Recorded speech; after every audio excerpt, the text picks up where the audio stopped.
So itong ginagawa ko na tablo automatic washing machine, Samsung 8 kg. So ang problem niya, hindi umiikot ng counterclockwise yung kanyang pulsator.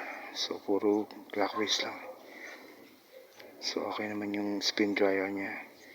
So yun ang hindi umiikot yung pa reverse. Tapos yung tubig din, yun naiipon. So yun ginagawa ko ngayon yung board niya.